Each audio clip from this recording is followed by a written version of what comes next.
Never ready, light it up.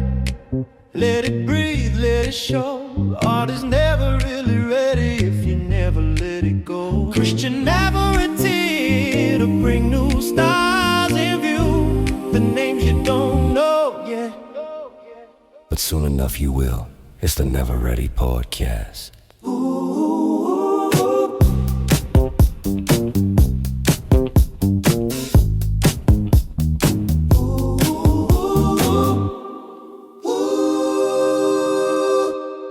Hey, I'm sorry I'm late. My garage and I had creative differences. It wanted to stay closed. So anyway, welcome to the show, everybody. Welcome to the show. This is another episode of the Never Ready Podcast. I'm Christian Navarrete, your host. Today, I have the esteemed pleasure of having with us today here. I like to repeat myself. Actor, writer, producer, skilled tradesman, and the fucking guy who likes to hang out with the band. Absolutely. Daniel McClenahan.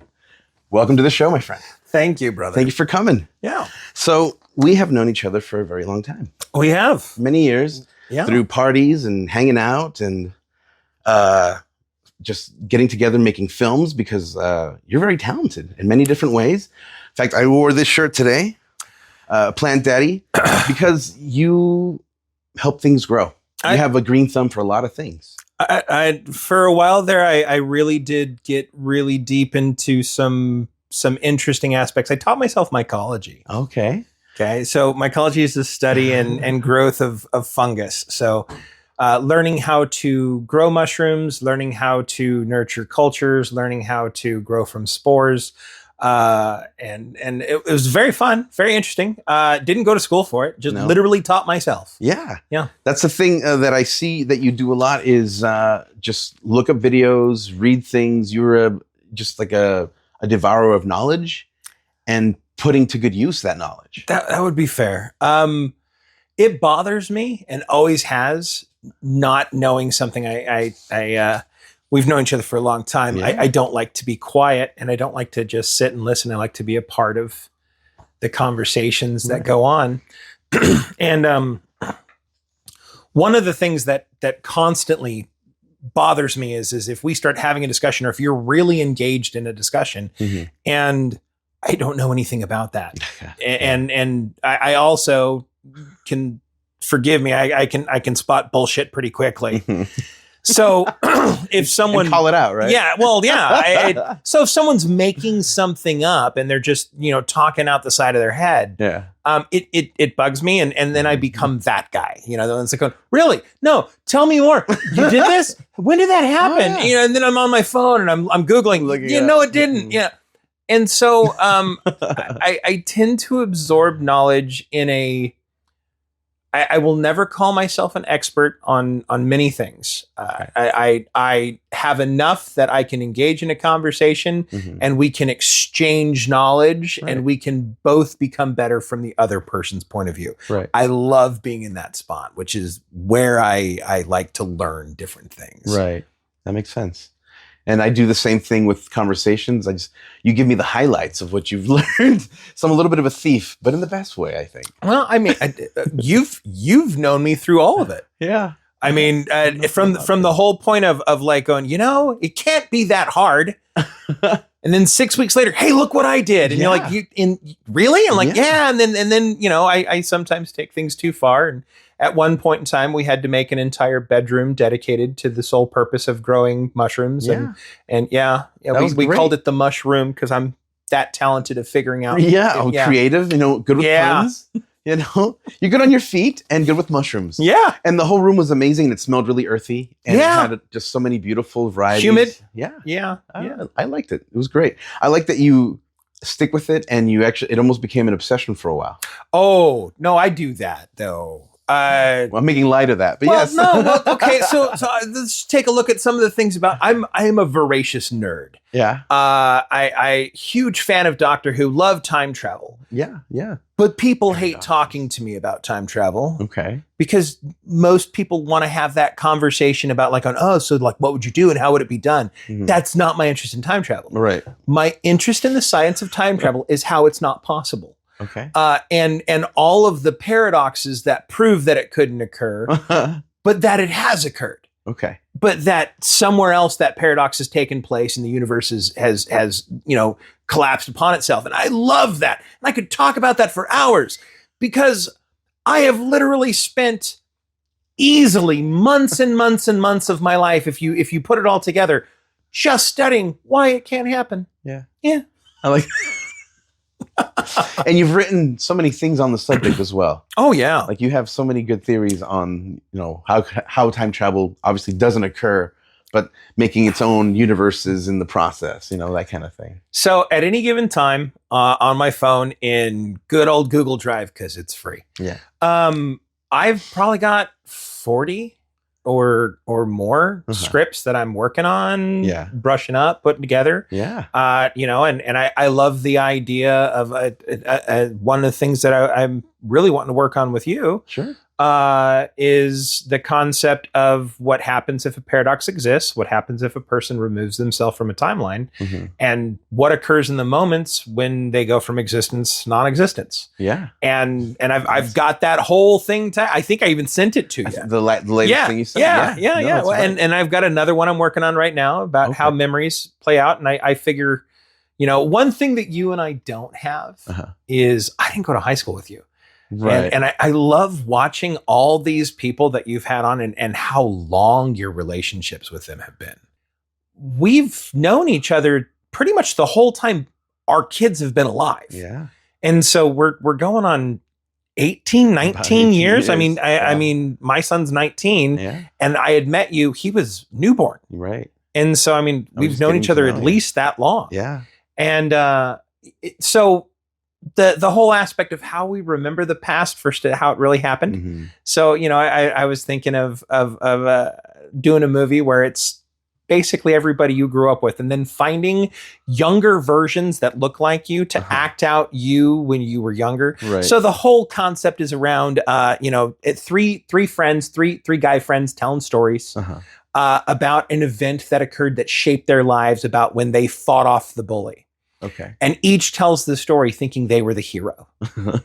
and the last story includes the wife of the guy who's there because she was there that day. Right. And she tells the whole story about how you all sucked.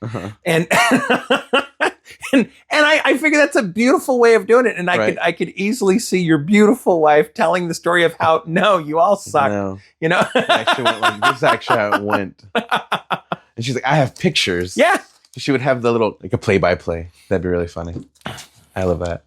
But no, that's pretty much what I spend most of my time doing. Like anytime I'm down or like, if I'm done doom scrolling, let's open up one of these scripts. Let's read through it again. Let's try to touch it up. But it's weird because you called me a writer and an actor and a director and a producer. And I'm going, dude, I'm just the guy that comes and hangs out with you. And we've done some really fun stuff together. I never really saw myself that way. Right. And I guess that's one of the reasons why I like to use those labels, not for any other reason than to just have people realize that they do more than just sit around and exist and inspire. So, the reason I even brought it up is because you make things grow and it does inspire me. When you were doing the grow of your whole grow room with the mushrooms, I wanted to do things. Like I wanted to actually well, you did too, didn't you? I just kept getting busier. Yeah. I become, there were so many things, but it's like watching people do stuff is where I'm like, I can also do that, as opposed to being like, oh, I guess if I had the energy, I'd do it, But instead I'm like, they're doing it and, they're busy and I'm busy and I can do this. And so, like I said, it's the exact same coming the other direction. Feed off each other. Well, no, I was never into let's make movies and films. Right. I always enjoyed movies. I loved talking movies, and I would get so enamored with like, oh man, I love this film. I love the way they did this, and I learned enough about setting, staging, and stuff like that, so that I could determine when a movie was filmed well and when it wasn't. But even then, it's like, you had Adam Mast on, and I love that he doesn't remember it. I that's probably my favorite part about this whole story. Okay. And the first time that I met him, which was in the music store that he had Tom. Yeah. And we were just talking about movies, and I really liked The Cell, man. I did. Jennifer Lopez and The Cell. Okay. The Cell. Yeah. That's a No. good movie. I love the D'Onofrio. concept. D'Onofrio, and I love the concept. I love the way it was staged. And to this day, he's like, I actually like that movie. That day, he apparently did not, because he trashed everything I believe that I liked about that movie. And then trying to discuss movies with him, it was just, I don't know if he was having a bad day, Right. or if just the way I remember it is different. I mean, it's one of those things where the way he tells, like, he's like, well, I don't remember that. He doesn't remember that. And of course, why should I had been in town maybe 6-8 months at that time. So we're going back 23 years. Yeah. And I'd been in town for all of 6 months when I walked into there, and that was my first experience with him.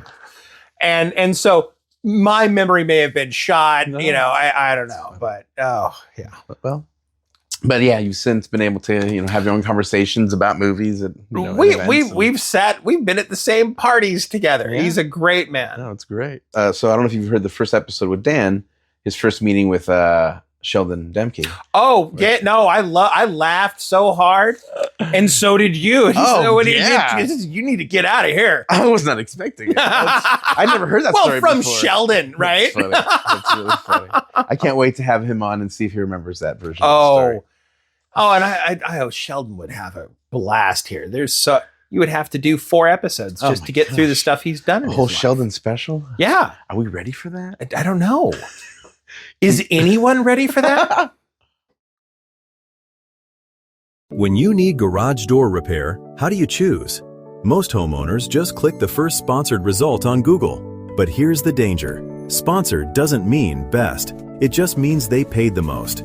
All-Star Garage Door operates differently. We're verified, licensed, with honest pricing.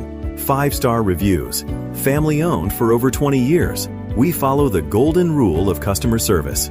Don't fall for the Google trap. Choose All-Star Garage Door. Were you born in St. George? No. Okay. No. So I've moved long and far distances across many mountains and many lands. And as a child, I grew up in Las Vegas, Nevada. Okay. And in by the time I'm 40, I've made it about an hour and a half from there. So, I mean, you can see how far across the world I've traveled. Yeah. Yeah. No. You're a world traveler. No. That's as far as I got. Of the desert states. Technically, I was born in Alabama, which everybody's confused. Like, really? Uh-huh. Before I learned to talk, we moved to Vegas. So I was like a year and a half old when we moved to Vegas. In fact, the year before we moved to Vegas, you remember the movie Casino? Yeah. Yeah. We moved to Vegas right after they found the bodies in the cornfield. Oh, okay. Yeah. What the beginning of Casino is all about. Yeah. No, that's literally what Same happened. year? Yeah. Okay. Well, the year after. It was in the news while they had found them. Okay. So, that was that whole process. Something that you remember vividly. Well, no, I don't remember. My mother has informed me. So I was a baby. Gotcha. The only thing I remember from that point in time is, feeding times. I don't try to remember. Right. Those. Uh-huh. No, I grew up in Vegas. Went to school in Vegas, high school all the way. I went Bonanza Bengal. So here's one for you. Mikey from Mikey and the Missus. Okay. We went to the same high school at the same time. Really? We were not friends, didn't really know each other that well, but we both had the same memories from school. And it's fun anytime we talk about it because neither of us can figure out anything that we ever did that crossed over, but we were both in theater. Right. We both had Miss Loman. I was in every play there was. Same year? He's a little bit older than me, so it would have been like 2 years before me. Okay. But I mean, like no connections at all. But we went to the same high school around the same time. I would have been a freshman when he was a junior, I think. Okay. Yeah. That's cool. That's so small world. But growing up in Vegas is, I always get the same thing. Utah and Vegas are so close together, but I get asked all the same questions by people who are diehard, like born here, forever here, like going, so were there showgirls in your high school? Was the sound of the slot machines difficult while you were trying to do your homework? And you're like going, oh, you literally think all of Vegas is one big slot is machine. the Strip. Yeah. And I love telling people, I'm like going, Vegas is this really awesome place that most people misunderstand. Yeah. In Vegas, you are within driving distance of 3 national state parks. You can go and look at the Hoover Dam. You can go and look at the Grand Canyon. And then you could go to Lee Canyon and go skiing in the same day if you didn't spend much time at any one of those places. But Vegas has so much to it. And, growing up there, I never thought it was odd that I lived in Vegas, which colored things that I've done that make it really interesting for people in Utah. Okay. So I worked as a bouncer for a strip club. Okay. I worked for several strip clubs, and I started out, working for Tally Ho and then working for Little Darlings, and I did floorman and doorman work, and people who aren't familiar with that world, they're just in awe, and they're like, so what was that like? Was that awesome? And I'm like, it was a job. Yeah. And in most cases, it was one that I did not enjoy. Being in a strip club, a lot of people's like, that's sometimes a once in a lifetime thing. Sure. For me, it was Monday through Friday, right? From 9:30 at night until 5 o'clock in the morning. Okay. And working the door and stuff like that. But I did that for a long time. And I ended up getting employed by Jay Ramsey of Striptease. Okay. And working at Striptease was definitely a change. He gave me an opportunity he never should, because I was actually a bouncer for that club. Okay. And how was that bouncing, right? So you movie talk, right? So you have Roadhouse, right? And the only accurate part of that movie, the only accurate part is when he says, if anybody's going to set their hands on somebody, it's going to be me. Uh-huh. Nobody else sets their hands on people. Your job is to keep it down. That's a very true statement. Okay. And then there's the whole thing that, you're going to have rowdy people there and they're going to be kung fu fighting. No, most of the times I had to set my hands on somebody, they were dancers. Uh-huh.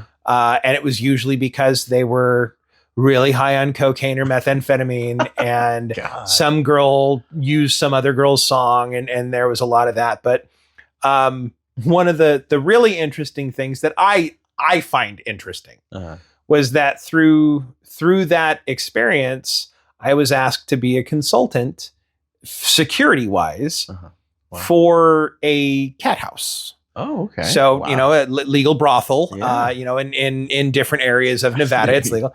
And that was probably one of the most interesting things I'd ever done, because having the experience from a strip club, it taints the way you view people. Like even as an employee in a strip club, I have views I have about people who dance for money and things like that. Right. And then I went to this cat house and I expected it to be the same thing. Okay.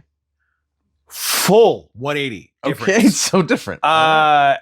I would tell you that I would take business advice from just about any one of the girls who works in a brothel. Okay.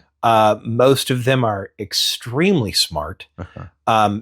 They know exactly what they're doing. Right. They have a plan. They have a purpose. And they're like going, I have a marketable aspect, and I'm going to market that until I can't market it. And I'm going to get as much money out of it as I can. And you just sit there and you go, you're a genius. and I think it's mostly because it doesn't really work the other way around. I don't think I'd do well as a stripper. I definitely don't think I'd do well as a gigolo. In my brain, I really think I'd do well, but we both know I probably wouldn't. Yeah, I think it just depends on your audience. Right. To market yourself for the right people. Well, I could start going and talking to the ladies at the old folks home, I think that would work out. That is not a terrible idea. Come over here. I got a Werther's for you. That's not a terrible idea. We'll talk after. All right. Hey guys, this is Christian Navarrete from the Never Ready Podcast. I wanted to take a quick moment today to tell you about my family's restaurant, Ernesto's Mexican Restaurant. That's right, located here at 929 West Sunset Boulevard, Suite 18 at the Phoenix Plaza in Little St. George. We've been serving the St. George community for over 30 years with some of the freshest ingredients my mother, Sylvia, personally selects herself to make sure that the food is made with lots of love and tons of care. Yep, we've been here for quite a long time. But if you're really, really lucky, you'll be served by my amazing cousin, Angie. Angie, let them know what days are we open? So we're open Monday through Saturday from 11 a.m. to 8:30 p.m.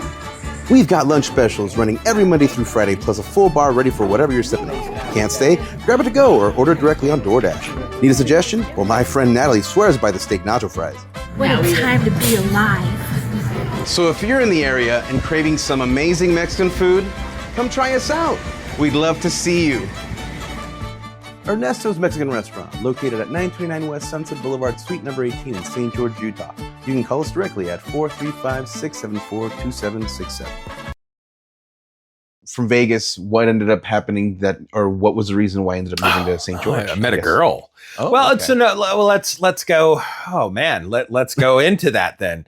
I'm a recovering drug addict. Okay. And like hardcore, hope to die, methamphetamines. Like I did drug runs into Mexico, drug addict. Oh, jeez. I used to get materials to manufacture methamphetamine. Luckily, there's the statute of limitations has got to be up. But I mean, I hope. I was not a good person for a very long period of time. Right before I moved out here. Okay. I found recovery. And when I got into recovery, and I 12-step program and everything, got into recovery, and then I came to St. George. One of my first jobs out here was working at the Blockbuster on the corner of Bluff and St. George Boulevard. Okay. I was the assistant manager of that Blockbuster, and another place where all of my love of movies and everything came from. About what year do you think this would have been? Oh God, it would have been 2005 to 2005. 2005. I was the assistant manager at the Blockbuster there. Patrick and Mark. Mark was the store manager. Patrick was the other assistant manager. Okay. And I had always had a love of movies, and it was kind of a dream job, even though it paid shit. I got part of my bonus, working there every week, you got to rent 5 movies. Right. You got to see every new release because you had to be able to talk about them. Yeah. And so, relevant. right when I got there, it was after, but really close to the whole Napoleon Dynamite, I call it a fiasco. A lot of people really love that movie, and I'm sorry I'm going to upset people because I would have people that would come in and they would go, "Oh man, have you seen Napoleon Dynamite?" And I'm like, "I hate that movie." And they go, "Oh man, no, I hated it the first time too. And then I watched it like 6 times, and each time it got funnier and funnier." I said, "Congratulations, you proved that this movie made you dumber." Because each time you watch it, it becomes funnier. So that's how many brain cells it's killing. But no, those were. But I went by Skip when I worked at the Blockbuster in 2005.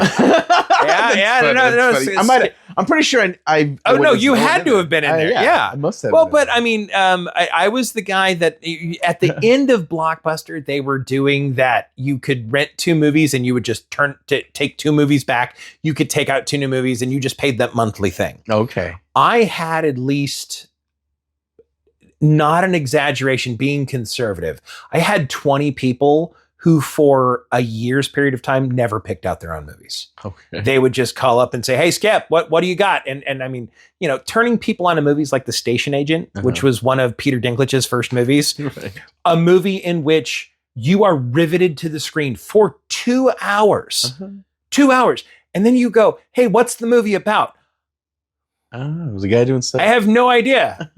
A dwarf who's having a really bad day, but nobody could mention that he's a dwarf. That's really what the movie, but that's how you have to explain those movies. Right. But I mean, I got to experience movies that I never would have watched ever otherwise because they were there. Yeah. And I had 5 a week. And of course, 5 a week really meant I could change out these 5 movies every day and just say that this is my week's worth of 5. And as long as nobody was paying attention, you were fine. And I did that all the time. I watched all the greats. I watched every single Academy Award movie, which to this day, Nice. don't understand why most of them won the Academy Award, which is going to upset half of the film people that watch this. But Well, yeah. Brian Dial and I talk about that, and he's always of the mindset of every 5 years they should do this, where they pick from these 5 movies that have been right. maybe voted at that point, and then they should decide at that point, hey, it's been 5 years, does it still hold up? Is it still a good movie? Is it still a good because we movie? would have to take everything away from Crash, right? Yeah. We've worked on some films together. Yes. Well, I came to you when I need you the most for a villain role. Yes. And I did the one thing that most people at Marvel have been doing. I killed you off, and I regret it. And I've been trying to figure out how to bring you back. Okay. Because I just did it because, I had like this idea. But then after the fact, I'm like, dang it, but you could have been you're a good character, and I love your name, and I want to figure out how to bring you back. So you played Maplethorpe. Yep. In the American Strays Saga that I do with Matt Lawrence. Yep. And you're awesome. And I gotta love the fact that through that you gave me something I don't think you even know. What's that? I, for the life of me, could not figure out how to read this character at all. And I normally don't struggle. I get to put my own flash into it, but you did have a lot in that character about the way that he carried himself and what was important. Yeah. And because we were doing it for the festival, there was a line in there that we had to have to make it fit in the festival. And that one turned out well. Uh-huh. It was most of the communication back and forth between me and Matt that I'm like, how am I supposed to say this? And I kind of just loved the way that character came together. And you did. What was the line? Remind me. Oh, sometimes. Things don't always go the way you wanted them to go. And see, now we have to go back and basically be self-important. Yeah, be self-important and masturbate to look at how good I was when I did that. Yeah, because I remember it was the part right after I had just put the gun to my head and I told him the line, whatever it was. But I mean, I struggled. That part turned out really well, went very, very smoothly. Uh-huh. But I've heard a lot about you. and going into this film noir aspect to create a character that was on screen but man, I loved how I died. I loved how I ruined that shirt for you. I did. I was like, is this a shirt we can ruin? Yeah, no. Well, the whole thing is we're going to do this. I'm like, we have one shot to do this right. Because this is the shirt I wore here. And I did ruin that shirt for you. And I love the fact I've watched that so many times and I'm like, I rewind it and watch it, rewind it and watch it. Kind of like what we did when, if we were ever in a high school football game. Look at how great I was. My good old days. Well, and then from that, we collaborated with other projects, with Friends Like Mine. Which is Friends Like These. And that was a passion project that I am so glad that you indulged me on. Started out as a little poop joke, and then it was your idea for the poop joke. And you were like, it was the way most of our stories start. It's the way most of our scripts start. Right. Even now, it's the way our scripts start. You and me are just riffing on each other, and we're telling wouldn't it be hilarious if it was this and this and that?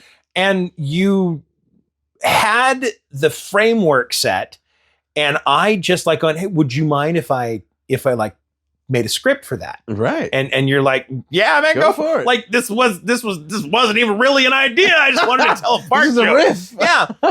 And I remember it got personal real quickly. In fact, so much so that I said, hey, we're going to be taking a really serious subject and we're going to be making a joke on it. Right. And the whole purpose of the joke is that the serious subject is not a laughing matter. Right. And I said, are you okay doing that? Because if you piss people off, then we're canceled. Right. And you've known me a long time. I have a very dark sense of humor. Right. I can find really huge, atrocious things fucking hilarious. But you also like pushing envelopes. I do. and well, so I remember writing it, and it started out with, because your wife and your family and your loved ones, you had told them what we were filming. They were part of the filming for the flashbacks and everything. Yeah.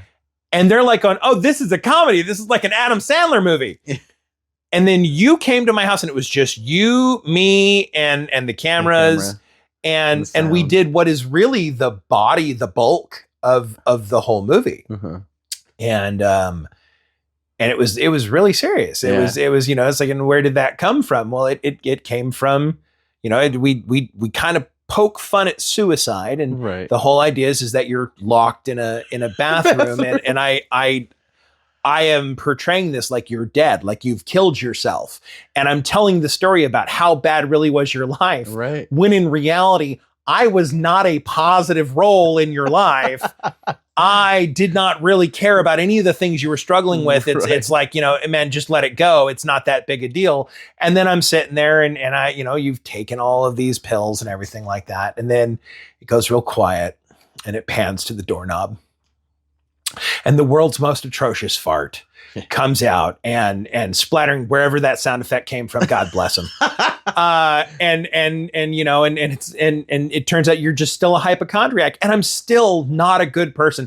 What I love at that movie is that at the end of our short, neither of us learned anything. Right. At all. No. It kind of felt like what is it? Always Sunny in Philadelphia episode. Right. Oh, no. Yeah. Always Sunny in Philadelphia. Yeah. Yes. No, that would have been great. Really So does that make that you way. Frank in that? I don't know. Maybe my ass was frank. Right. Well, no, that definitely was. Well, then that led into psychotherapy, which is one you wrote. Wrote completely. And we had Tyson Chanticleer, we had Michael Orge, we had Lonnie Black, yourself. And who played our Samara? We have Juliet. Yes. Lorenzen. I may have said that incorrectly. And I apologize because I was thinking that the last name started with an M, and I knew immediately that was wrong. So we're both horrible human beings for not knowing who. I think it's Juliet Lawrence. Yeah. Who else? I feel like there was one other person. Matt Lawrence, yes. As the ghoul from, I guess, what is his name? It's Ghostface. So Matt, his character, who's Ghostface, we'd call him Eugene. Yes, and so the whole, like, everybody had their real name except for Ghostface, because in all the movies, the person behind Ghostface keeps changing, and basically all the other real, like, big bad horror guys are like, going, you're just ripping us off, because ultimately that's what Scream was all about. It was about ripping off all of the horror movies that have been done, and all the tropes from them. And I love that. It's one of my favorite things you've written, honestly. It's really, really good. But we should, let's talk about what Juliet did with Tyson. Okay. Tyson's in for what is essentially us doing a backyard shoot. I want to call it what it is. His dedication is Lonnie amazing. brought in his lights, which we ruined one of while we were there. But we were really doing like a guerrilla film. Yeah. And Tyson shows up with full face makeup. He is doing something already. And so he's like, he would have done the full spirit gum all the way over, but he didn't want to have to shave parts of his body because he was because Tyson does. He's busy. Constant. He's been in so many shows. The fact that he was willing to do my little story about, I'm the guy who hangs out with the band because the talent was all there. Yeah. And direction without direction. You directed it. Yeah. We went back and forth on things, but There's a lot of things going on. Your direction was excellent, but it's really easy when hey Lonnie, I want you to pay a big oath. And I got that is my favorite depiction of Jason ever. The fact that he's like, tell me about the rabbits. I just loved that. And then Mike Orge being our Michael. Yeah. And just the stiff body movements he did the whole time was brilliant. Yes. Juliet with our Samara, just like great the whole time movement. maintaining it. And then of course, you have your editing and you maintain the tone and everything. It's so fun. What I really loved is that we did our extended version. It's one of the first times I've seen you do an extended version too. It's a little bit extra work, but it's just had so many fun things, and I wanted to be able to like do it justice, like everything you had in there. So and it changed the flow because we had to take things out to make it work for the film festival. Yeah.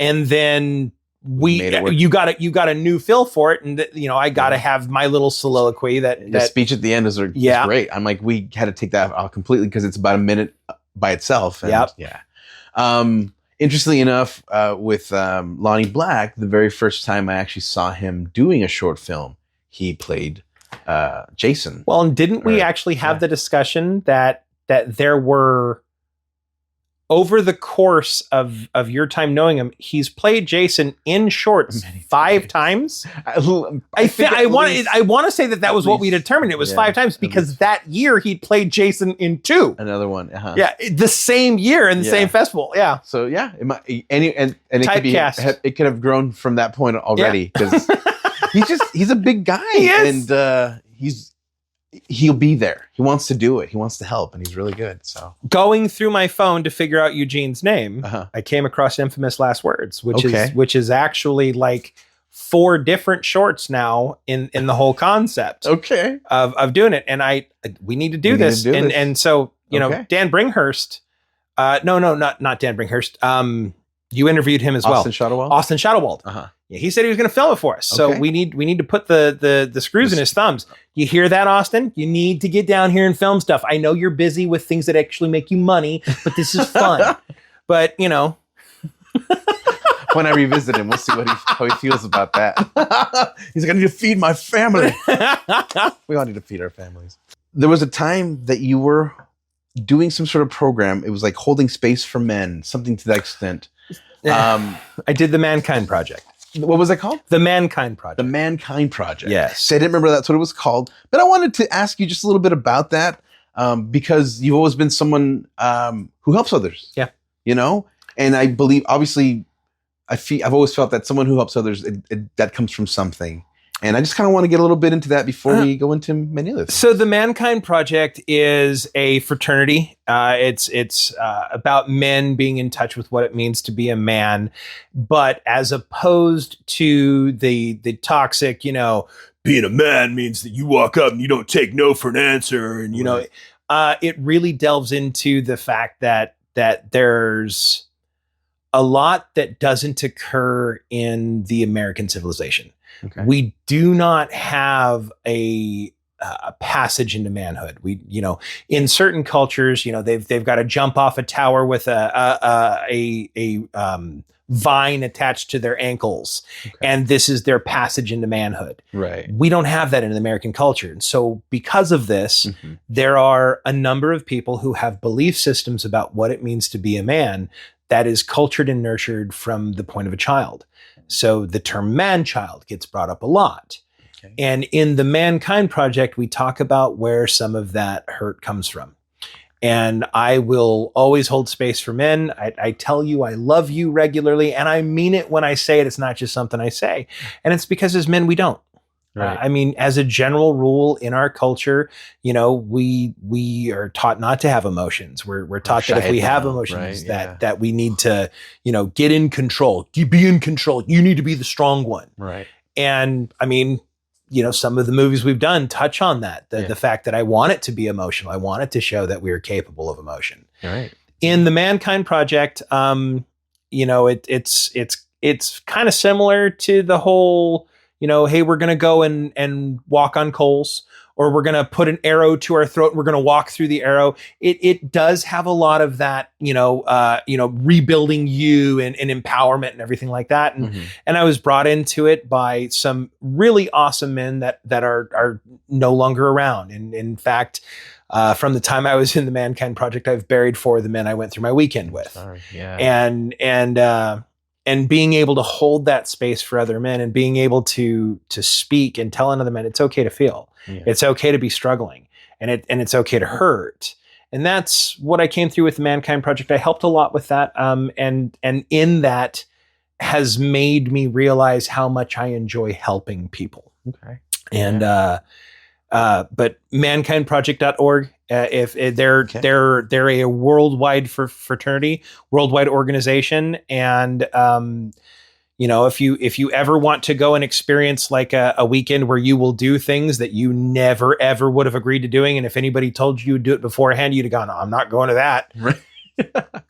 Joining the Mankind Project is a really, really interesting thing because of the way it makes you change your paradigm on how you view manhood. Okay. But it's good.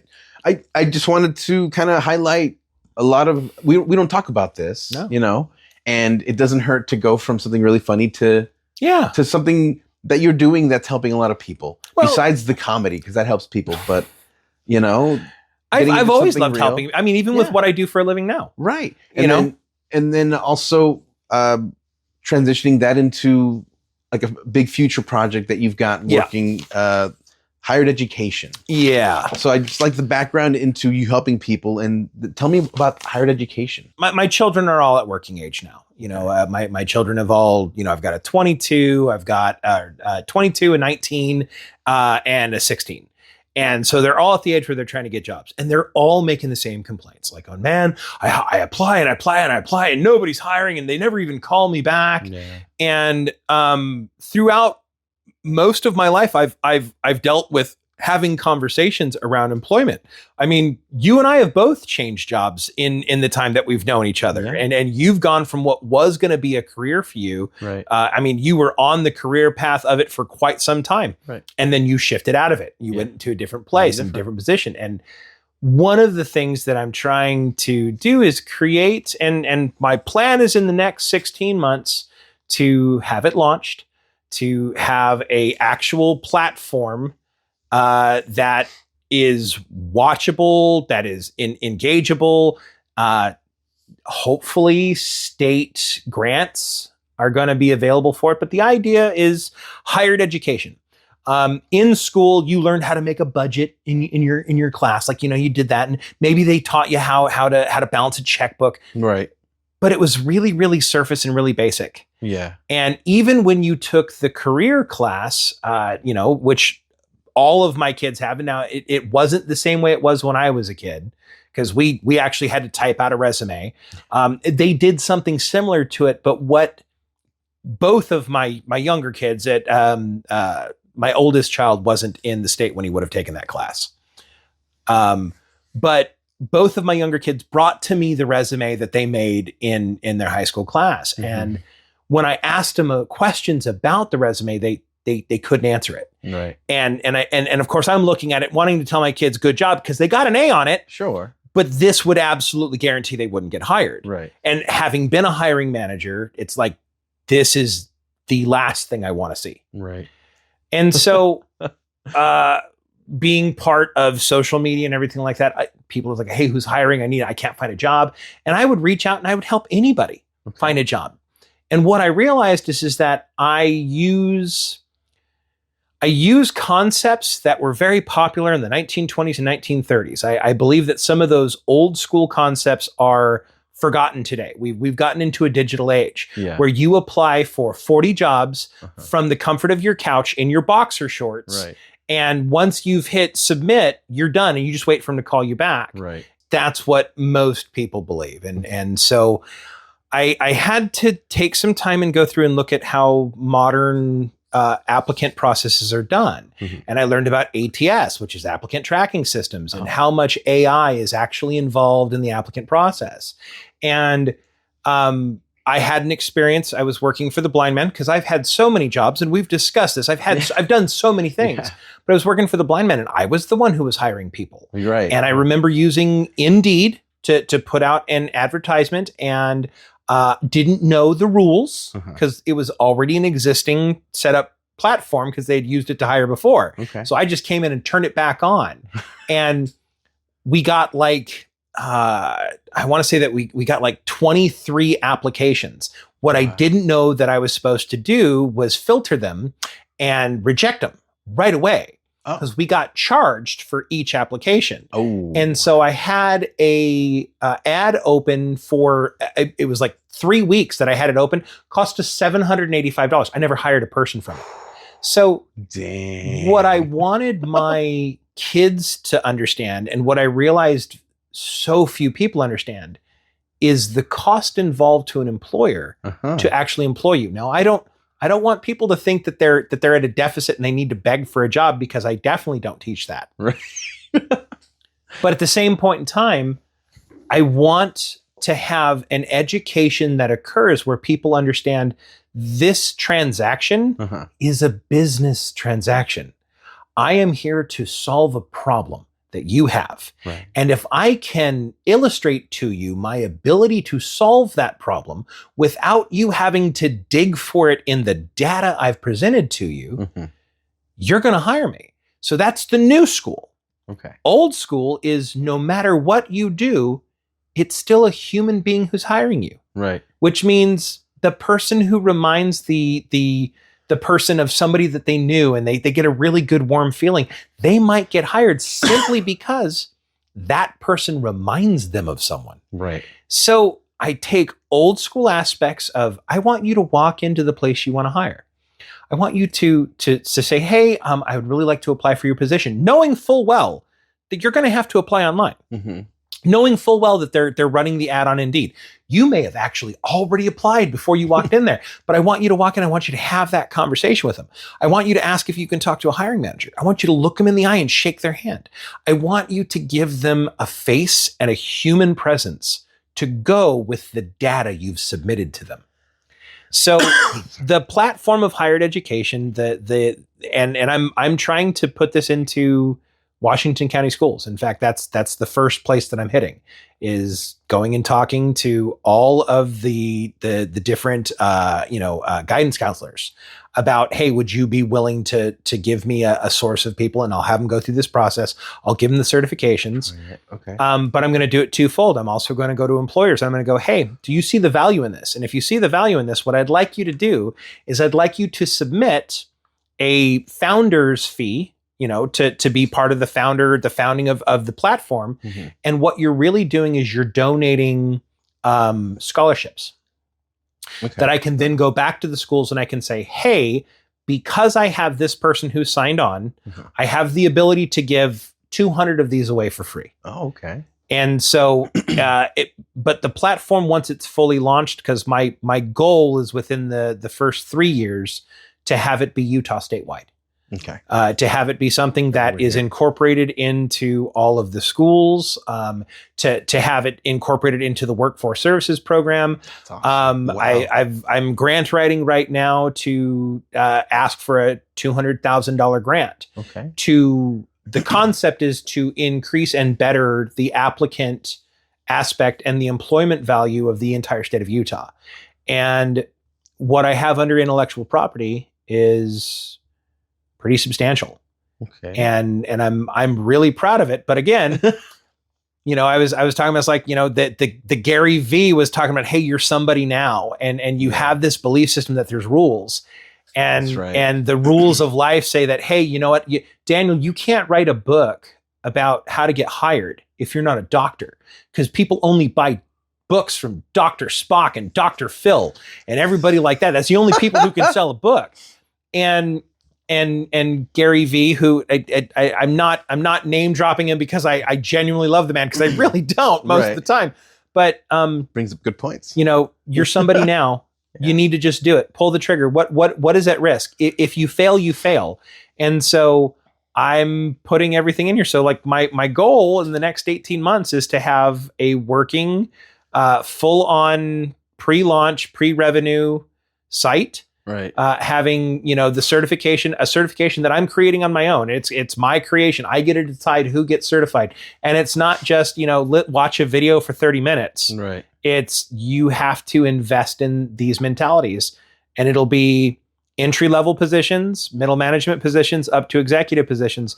This is something that I'm going to teach people how to market themselves. That's a great idea. As not just an applicant, but as a human being that is there to solve problems and to make you something that a company wants to bring on and actively seeks to bring on, because you understand the very nature of doing business. So you have a certification body. Yep. The base, the placement pipeline, the employer subscription or access fee. Yep. Kind of like a hybrid trade school staffing agency. Pretty much. Sort of Yeah. thing. But really cool. without it being an actual trade school, instead it's, hey, what do you know how to do? Let me teach you how to explain what you can do. Yeah. I tell my kids all the time, hey, I have 4 resumes. Yeah. One's for customer service, one's for management, one's for technicians, it's all the same jobs. Right. They're just completely reworded. Yeah. So that it applies to, I need to hire this guy. He understands this. He has all these licenses for, and I did this. And it's all about how you learn to answer the question of what is the problem they have that I need to solve, which is something I like to do, because it's like, hey, I don't know how to grow mushrooms. I'm going to grow mushrooms. Right. I don't know how to make a movie. I'm going to learn how to make a movie. Yeah. I don't, and if you can help make people more personable as well in the process, because that's the thing that we are kind of losing our touch with that. Well, when your entire interactions with a screen, Right. and you think that the phone call that you receive from that application you put in is going to be, hey, here's your job offer. Right. The one thing that terrified my son the most when we got him, I was telling you that he applied it at Harmon's, but something was up with their computer system. Everything that he applied for told him that the position was filled. Right. And I go, that's not possible. Yeah. And he goes, well, that's what it's saying. And he was getting ready to give up and walk away. So I picked up the phone and I called Harmon's and said I was him. And I said, hey, is there any way I could talk to whoever's the store manager right now, or whether it's this manager or not? And put me on hold, talked to the actual store manager, the overall store manager, because call at the right time, right? Yeah. And I said, hey, I'm trying to apply for a position, an entry-level position into your deli, but it keeps telling me that it's filled and that the position is no longer available. Is there any position that is available that's entry-level I could get into? Because I'd really like to work for Harmon's, because I think that would be a really good experience for me. Yeah. And the person said, all those positions are still open. In fact, I've got an opening for an interview right now. Can you be here in 2 hours? And I go, absolutely. I'll be there in 2 hours. Right. And I hung up the phone. I had to get my child there. We're not super close to that Harmon's. Right. And, I got him there, and he walks in and walks out with a job. And he just looks and he goes, why was that so easy? And I said, because we started from a position of respect, from a position that I did research on what the company's about. I informed them of things. I told them that I understood what they were wanting as an applicant process and that it wasn't working for me. This person now immediately wanted to talk to me because I had already I invested time in them. Right. And that made him want to invest time in me. Yeah. And he walked in, walked out with a job. And most people I help out, that's their same experience, which is what made me think that higher education was something that needs to exist. Yeah. Right now I have a framework. There's a business plan. There's a platform. There's things. What it is now is I need to crowdsource and fund the fact that nobody works for free, and somebody who does work for free is probably not going to give me the quality of thing that I need. Right. I mean, I am surrounded by truly amazingly talented people, but even if they're going to do something like this that has the potential of growing it, they should be paid for what they do. Yeah. So right now it's about trying to take the concept to a place and saying, hey, would you like to be an angel investor? Which comes with some downsides. People don't really understand how an angel investor works. Right. They're going to want part of the business, and how much business am I willing to give up just to see if it'll work.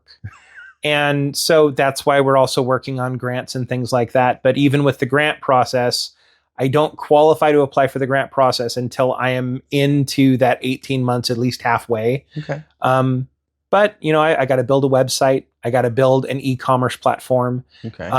But right now it's kind of something that you would want, because I want you to know where you motivate. Well, you may not know you motivated this. It may not be ready, but it's getting there. Well, no, you motivated my mentality here a bit. I don't even think you knew you did. Right. How? So so you and I used to sit in this living room and go back and forth on things that we wanted to do. Yeah. And at one point in time, I think you were just having a bad day. And you were like, I can't do anything with an idea, Daniel.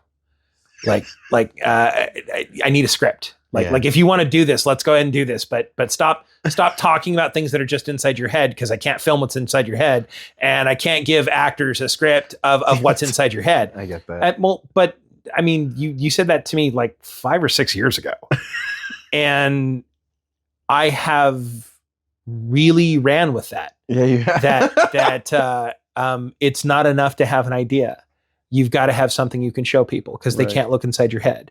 So probably about an hour a day, I sit down and I work with AI a lot. I do a lot with AI. Yeah. I do a lot with research and letting AI do my research for me, because I could read 30 books and spend 6 months doing that. Or I could say, hey, AI, what do I need to know from these books so that I can understand that aspect? And AI is the future.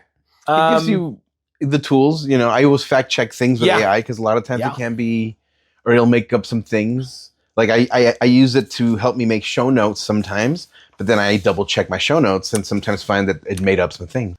Well, I can't wait to see what that looks like. Higher education down the line. Yeah. Because I'm planning on having revisits with my guests, and I want to know in the stages of what happens. So. Yeah, and if or when it crashes horribly, I will go. We don't get to talk about that. I'll be like, so this whole episode is based on higher education. You remember how I said I do a lot of things and learn them on a really base level? Yeah, that was one of them. And now I'm on to something else. I'm making ice cream now. I'm making cheese. Ooh, is it higher education cheese? That's right. No. Well, I already own the domain name, so I had to figure, like, how do you make that into something else? Because that's kind of one of those. You're things. In the wrong state to use that higher anything. Yeah. No, I'm gonna be absolutely going all in because that's one of the other fun things is like there's like 9 different domains I need to buy. Right. And 2 of them are expensive. Because when you get into the .org and the .edu, they are pricey. So who's pricing these things out? I don't know. Well, no, it's just pricey because of what your suffix is, Oh God. Yeah. Okay. Now you give me fear about other things. Yeah. No. Yeah. Hey. You are a master garage door technician at All Star Garage. Yep. All Star Garage Door. Perfect. And how long have you been doing that? So garage doors in general. So I started working for Southern Utah Overhead Door in 2006. Okay. Wow. And I basically was at one of those points in my life where, oh my God, I need a job and I need it to be something I can do. And in my mind, it was like, hey, I know nothing about garage doors and this is an entry-level position. Let's go in and learn garage doors. And to their credit, Jeff Jones was my boss, and to his credit, trained me in such a way that to be politically incorrect, I am like an autistic kid talking about trains when it comes to garage doors. Okay. I love garage doors. I love working on them. I love solving the problems because it is a series of simple machines. It is a series of bringing simple machines together, and the average person has no idea how they work. Right. And so I going back to that whole, I like helping people.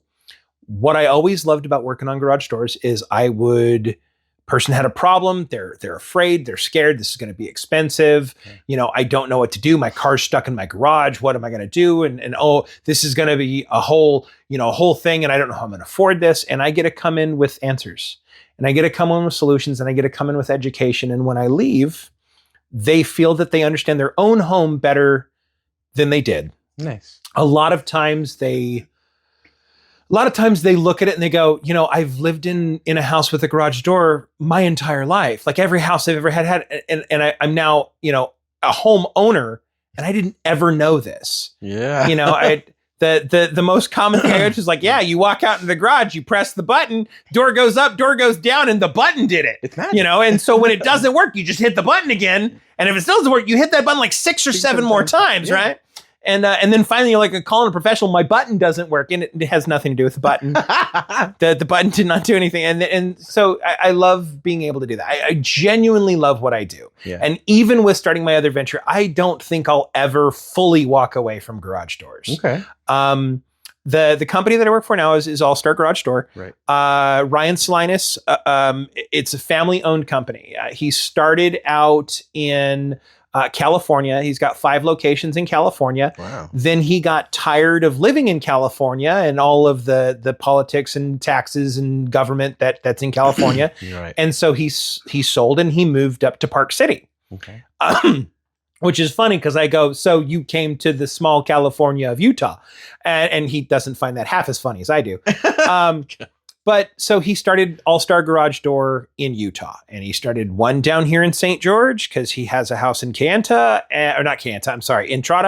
And then he started another All Star Garage Door up in the Wanship area of Park City. So kind of like the outskirts areas. Okay. And it was doing really poorly. Really? So his business model was based on a California state of mind. Right. And he tried to recreate what had worked for him for 20 years in California out here, and it wasn't working as well. And I'm not trying to say that I know, but what I do know is garage doors in Southern Utah. Yeah. And I learned in many different ways how to make that into a system that I could do well in. So when it came time, so it's funny how I got the job. I had left the garage door industry. I had worked for another large garage door chain that shall remain unnamed. Okay. The one that you thought I worked for. And I had a situation in which I got pulled in. I was doing my job. I was doing the best I could. I was very happy with what I was earning. I was very happy with my job because I was working with garage doors. And I got pulled into a meeting in which I was ran down and basically told, hey, you're not bringing in the numbers that we need you to bring in. You're not selling enough. And of course, in a job like this, you make commission. And I'm like, I'm bringing in enough for me. So, it's like, well, what's the problem? It's like, well, we needed you to be selling more. And the ethics of that bothered me. Mm-hmm. And I remember very vividly, telling them, hey, I got asked, hey, if we sent somebody else, do you think they could have sold more on those jobs than you did? And I remember vividly the day that I quit, because I quit right there in that conversation. And I said, you asked me if somebody else went, if they could have sold more. And the answer is probably, but they shouldn't. And that's why I can't work here anymore. So I have a very, very big ethical belief system around service technician work. Yeah. Most people have no idea what you're doing. And if you're jacking up prices so that you can make your commission check as big as you can, yeah, it's business. It's sales. Like, I get it. I can't sleep at night if I do that. Yeah. So Ryan calls me up out of the blue. It was so weird. He calls me up out of the blue. And I didn't know who he was, didn't know anything. And he's like, hey, my name's Ryan Salinas. And I had something occur that's never happened to me before. So I have a location down in St. George. I've talked to a number of people, and your name has came up more than once as being somebody who could run a garage door company. And I said, I'm out of the garage door industry. I don't know. And he said, would you at least meet with me? Would you at least, let me take you out to dinner? I'll buy you and your wife a meal. And sure, why not? Right. And we went to Longhorn.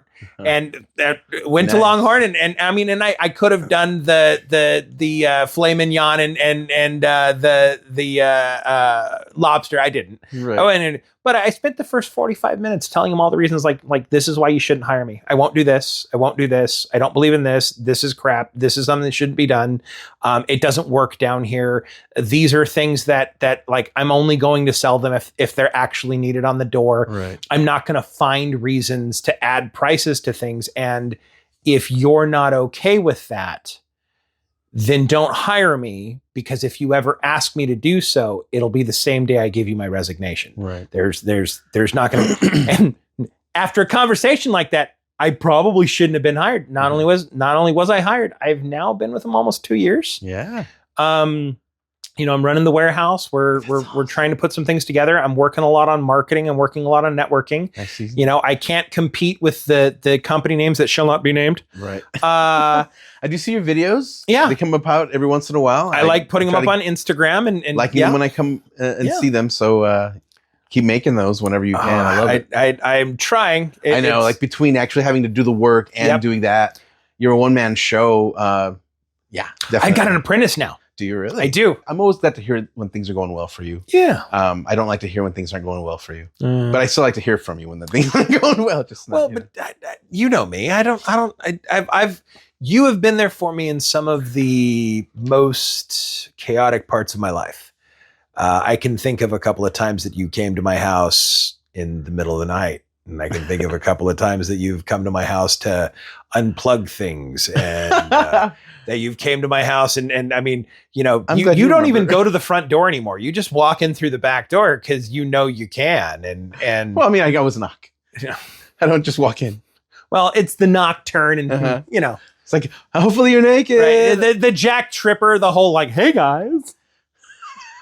Hey, is anything going on? Hey, what's going on? Am I missing anything? Like Like doing the Bat-2C. Can I make a promise that if you agree to bring me back on the Certainly. show? All Do right. it. So if you do bring me back, Uh-huh. I promise to tell the story about why I'm permanently banned from Disneyland. Okay. And why taking LSD and entering the park is not the best of ideas. Huh. We'll tell that story. Yeah, Will we'll tell that will one. that be kind All of right. blue-ish Let's to see. you? Yeah, no. Yeah. You said LSD, right? Yeah, I yeah. almost wrote LDS. Oh, LSD, yeah. Disneyland. Okay. Yeah. Perfect. All right. We'll put that on the docket for the next time. All right. On top of your candle burning story. Oh, the cat. The cat. But yeah, that's just to entice you for next time. Well, I was so good I left her pussy smoking, right? Oh my God. Well, with that, this is the end of another episode of the Never Ready podcast. My name is Christian Navarrete. We've had with us today actor, writer, producer. I don't know why I laughed. I think I laughed. How because seriously I you laughed. take my acting skills? We have actor. Writer, producer, and so we have actor, writer, producer, that fucking guy that hangs with the band, Daniel McClenahan. And it's always a pleasure to get to talk to you. I love you, my man. I love this man. But for you guys, don't forget to like and subscribe. And look at some of the past episodes. There's some good stuff there. Oh, Definitely. every episode's been way better than this one. No, I don't. Anyway, thank you so much for coming on. I love you, man. And we'll see you guys next time. Never ready, light it up. Let it breathe, let it show. Art is never really ready if you never let it go. Christian Navarrete to bring new stars in view. The names you don't know yet. But soon enough you will. It's the Never Ready podcast. The Never Ready Podcast, created, hosted, and edited by Christian Navarrete. Executive produced by Brian Navarrete and Heather Miller. Theme song developed by Michael Orge and Austin McDonald with lyrics by Christian Navarrete. Check us out on Spotify, Amazon Music, iHeartRadio, and YouTube. Copyright 2026.